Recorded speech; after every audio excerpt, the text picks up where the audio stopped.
All right, CBS 4's Jim DeFede is joining us now. And Jim, the school board meeting in Miami-Dade is our top story tonight. We heard the superintendent, Alberto Carvalho, say he's willing to lose his job to ensure a mask mandate is in place. What have you learned about this line drawn in the sand? I think this was one that Carvalho was willing to make. You know, he's been the superintendent for a long time now, and if this was how he was going to end his time, that would be fine with him. But it does not appear that that's going to be an issue, at least when it comes to the school board. The school board seems to have backed down, whether it was because he had made it clear that he was going to go forward with a mask mandate or not.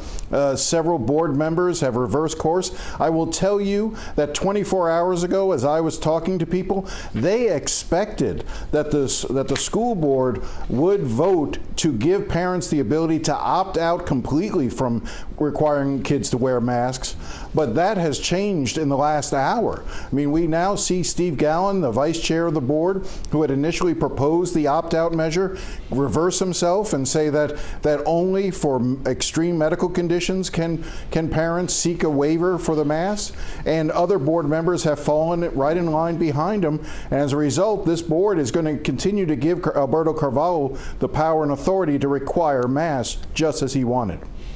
Hey, Jim, during Ted Scott's report earlier in this newscast, we saw protests outside of the Miami-Dade School Board while they're debating this issue. What are you learning about who is behind these protesters? So I think it's important that we be clear about one thing. There are parents who have legitimate concerns about their children going to school wearing a mask. So that is very real. There are parents who are worried about that. That's a legitimate issue for them, and their voices needed to be heard. But there were a lot of people who testified today. There were a lot of people protesting outside who had nothing to do with it from that standpoint. Let me give you an example. The head of the Proud Boys, Enrique Tarrio, was one of the ones leading the protests outside. So, you know, they were actually leading chants of Donald Trump in 2024. You know, this was more of a political rally. You also saw a lot of people being bussed in from Setner Academy. You remember from my reporting last year, Setner Academy was one of those schools that had a very stringent anti-mask policy, you know, when it came to its students and teachers. That caused a great deal of controversy. And let me tell you one other thing that I've done a little digging on. The very first speaker to appear before the school board was someone who said he represented a local group called County Citizens to Defend Freedom. I looked into this group a little bit. This is what's known as an AstroTurf group. It's not a grassroots group. It's a group that was formed with the help of Turning Point USA, a major right-wing financial support for right-wing causes. It's supported and endorsed by General Mike Flynn. And those are the types of characters that you're seeing coming out and doing the protests outside of Dade County. You saw them also outside of Broward County.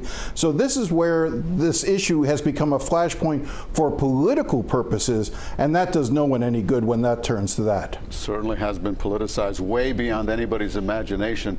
Jim, thank you so much for that insight.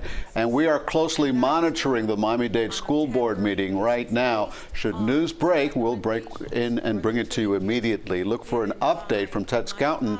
He's out there ahead on CBS 4 News at 6 o'clock.